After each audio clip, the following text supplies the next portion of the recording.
Hi everybody, it's Kiara. How are you?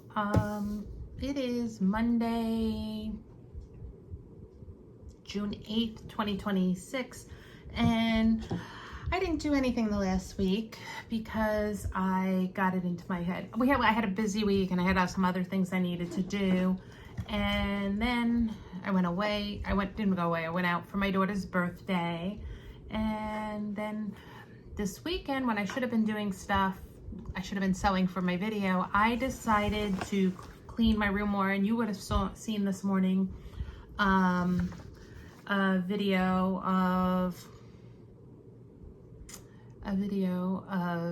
the progress I made. So I decided today to do a little sew with me video. And so my camera's at a little bit of a different angle so I can turn you down to my sewing machine.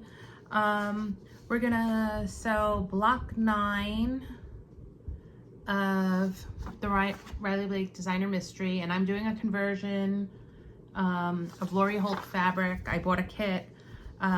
So we're gonna do a sew with me. I haven't done a sew with me in probably a couple of years.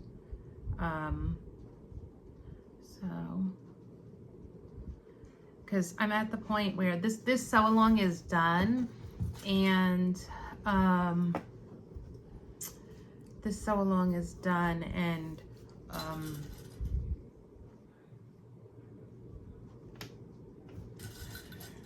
I'm changed how I was doing it. Instead of doing the blocks in order now, they've gave us the finishing, so I'm going to do it in sections of the finishing.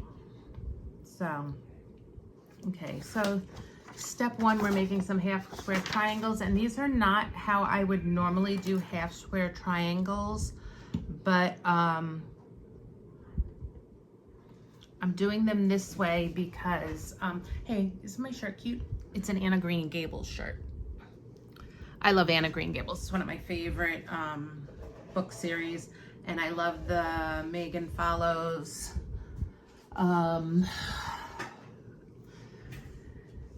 mini-series that was on Canadian television and PBS years ago. Okay, so I'm gonna turn the camera down so you can watch me. Okay, so I marked my and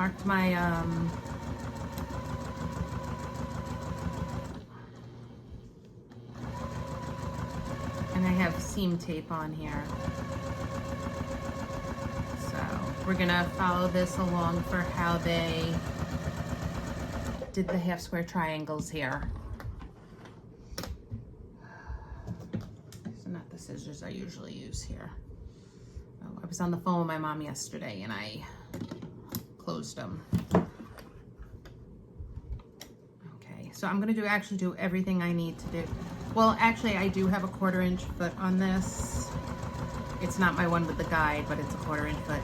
I really want to take out my other Juki. I have a fancier Juki, but I haven't used it in years since I bought this one. So probably, I haven't used it since, I never used it in this house. So I've been in this house 5 years. So I hope you all had a really good weekend. I had a good weekend. I cleaned my room here, and I worked on some genealogy for a couple of prospective members for the DAR chapter. I had one young lady get back to me. She's been in my queue for a while, but she sent me some information, and I need to work on her application. But I should really be doing that now, but I decided I wanted to sew instead. So, and I actually cut out everything to do the borders for this. So I think maybe we'll do this, and then I'll do another video to have some stuff. Okay, I have to tell you, it is not warm out today. It was about 68 when I was outside because we had a horrific rainstorm. Okay, let's see, A, B. What is A? A is songbird. I don't.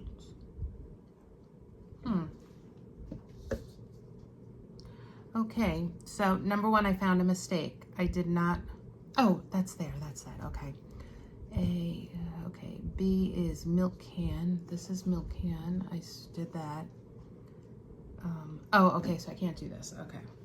So I have to, okay, have G is these. And, okay. So then I have to make this little, like, patchy thing to make a half square. So I have seam tape here. So the Jukis come with, I usually use a foot with a guide, and I actually have a 1/4 inch foot, and I have seam tape on here, so I'm using the seam tape because I don't feel like changing my foot back and forth. And I'm just sewing a little bit slower. These Riley Blake blocks are not a joke. They really have been a skill, not a skill buster, but getting your skills better, improving your skills. The only thing is I'm not a huge fan of how some of the instructions are. So what I'm gonna do after I do this little two patch, I'm gonna go sew this stuff together. Not sew this, I'm gonna go press my half square triangles and press these so I can keep moving on. One of the things I do when I'm setting up to sew is I usually prep like 3 or 4 blocks at a time. And one of my goals while I'm on summer break is to finish a bunch of projects. So, okay, so how they had us do this, just so I can show you, is they made you draw these lines, and then now I'm going to cut in the middle of this, and I should have, how many should I have? I should have 8 half square triangles.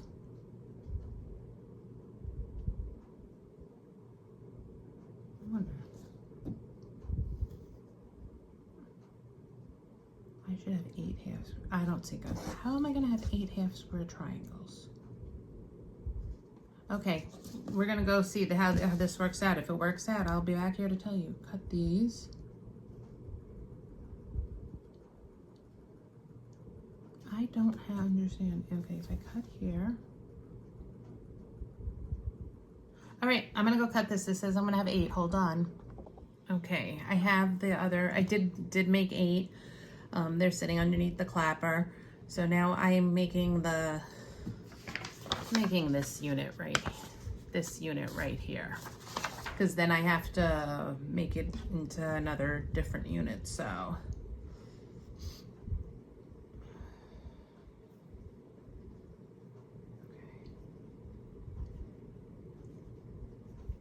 okay, well, that worked. This is lining up really well. I don't think my foot with the guide on it is 100% accurate, because I've been using this 1/4 inch foot for a couple of blocks, and I have to go a little bit slower because it doesn't have the thing that lines up. But my blocks are a little bit more accurate. I guess maybe because I slowed down and I'm just making sure that I am following the seam tape and the line on the machine. And it's not like I'm doing this as a business. I'm doing this for lowering my stress level. I've been like that for a while. I've always found creating and crafting to be, because I used to be a very avid scrapbooker. I don't even know where I would put scrapbook stuff in this thing. When we lived in New York, I had a whole basement that I had a scrapbook table, my sewing. The only piece of equipment I didn't have that I have here is a long arm. But if I had rearranged stuff in my basement, there would have been room for a long arm. But I wasn't at that point in my quilting.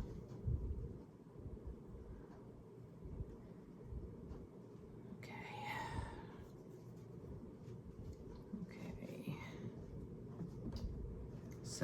I made these little 4 patches, and now I have to go and I'm gonna trim up my half square triangles, and I'm gonna press these before I make the next little unit, and then we make 4 patches.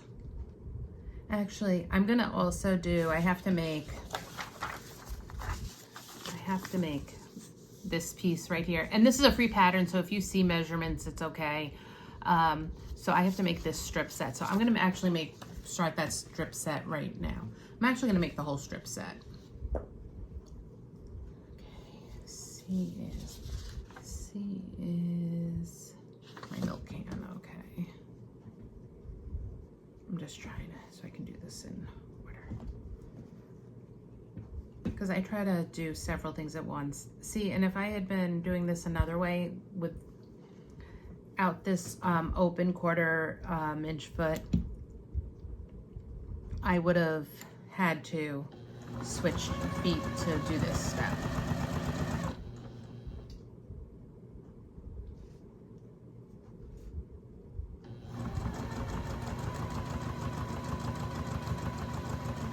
So I was watching a girl on YouTube called Lauren, and she was doing the cutest chicken quilt. It was a Cluck Cluck Sew pattern, and the only reason I'm remembering it is because Cluck Cluck Sew is who makes the diagonal seam tape I put on my thing. But this chicken quilt was just so cute. I need to show it to my daughter because my daughter loves chickens. She's doing a whole cross stitch series from Lori Holt of chickens. So, and I told her one day I would make her a chicken quilt. So,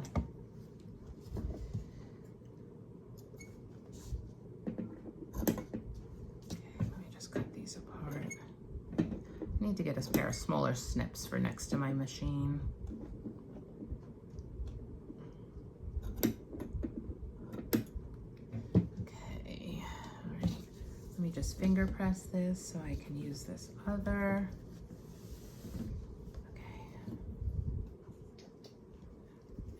This piece on.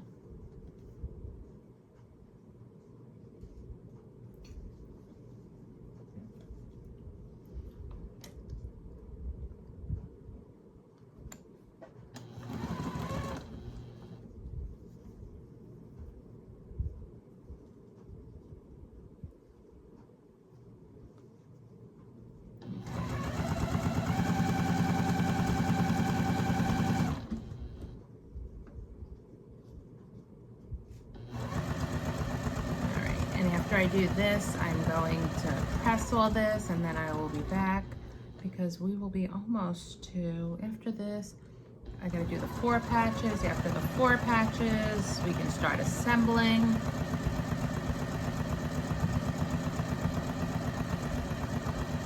Okay.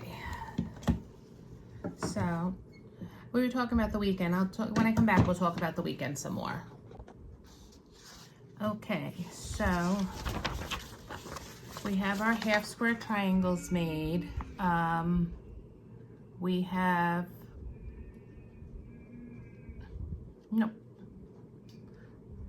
we have these made, and now we're gonna do this.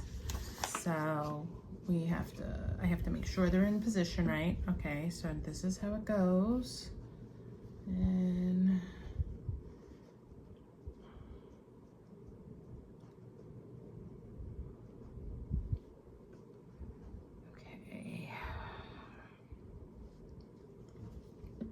and then we're gonna sew on the diagonal line. So we gotta do 4 of these.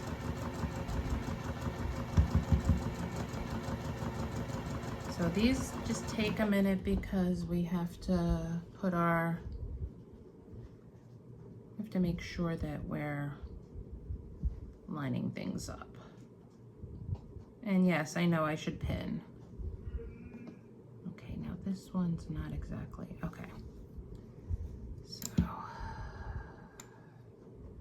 my only problem with this thing is I bought this kit from a store. They were a wonderful store to work with, but I had never bought a kit from them, so I didn't know if there was enough to starch or not. And most of the kits for this were done in solids, and I am not a solid person. I do not like a quilt with solids. I don't even like a solid background. 90% of the time I want there to be some texture in my background. So this is not starched. There's no best press. There's nothing. So I'm not sure how much extra was in the kit. So I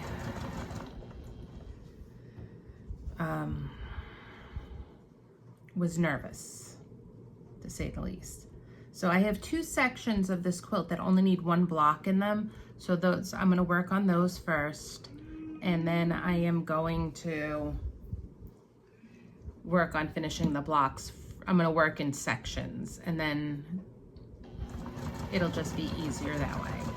Okay, so this is done.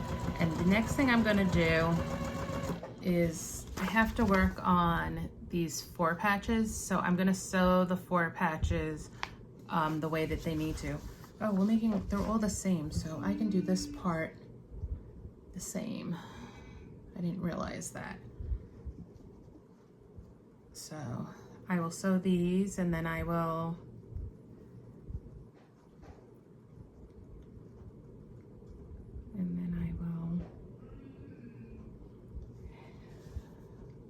go press.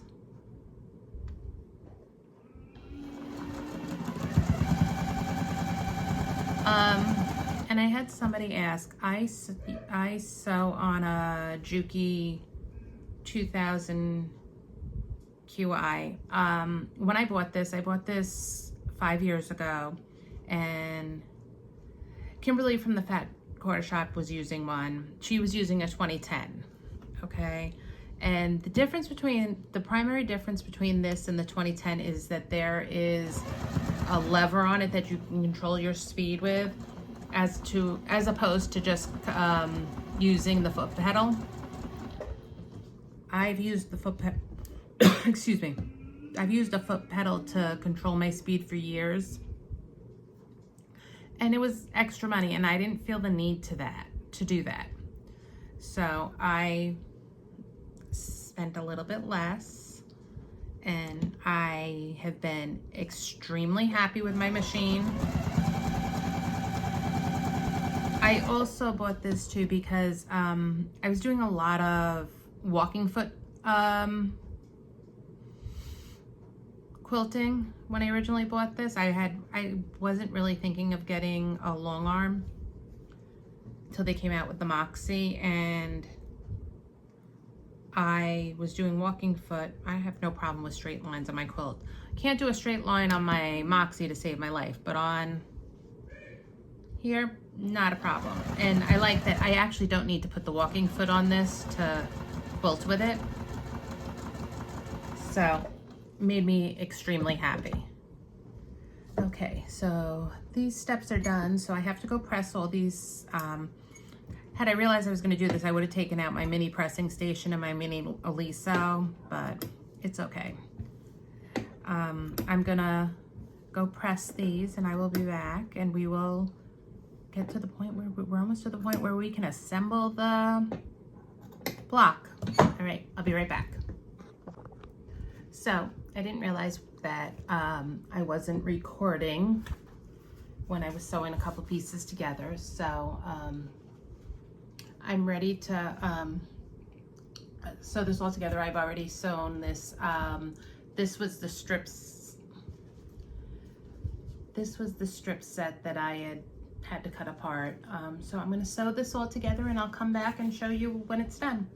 But this was, it was a skill builder, and I would have loved to have enough fabric to starch, because some of this is extremely wonky. A lot of my blocks in this are a little bit wonky because they weren't starched. I really like to starch. So I'm gonna sew this together, and I'll be back. Okay, so I just told you everything I did and showed you block 9, and it didn't record. Okay, so here is block 9. So I am gonna work on this quadrant right here, assembling it. This is block 7, block 5, and this is block 2. This is probably one of my favorite blocks. So I have my sashings all cut. So I'm actually probably gonna go put this together after I stop recording. I will say, the only thing I am not loving about this design challenge is it doesn't tell you how to press. I think I'm just really spoiled because I do a lot of fat quarter shop patterns, and Wendy Shepherd is also great about telling you which way to press.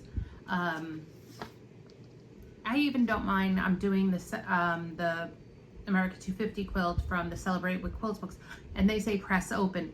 I don't care which way I have to press. Just tell me how to press. And a lot of times I'll follow the fabric, but sometimes it gets difficult. So I'm gonna actually go and assemble this, and maybe I will come back after I finish it and add a little epilogue to this. No need for you guys to come along with me while I'm just sewing sashing. Thanks for sewing with me. I know this was a little bit different for me, and I have to figure out how on my table to get a slightly better angle. So I'll talk to you all soon. All right, bye.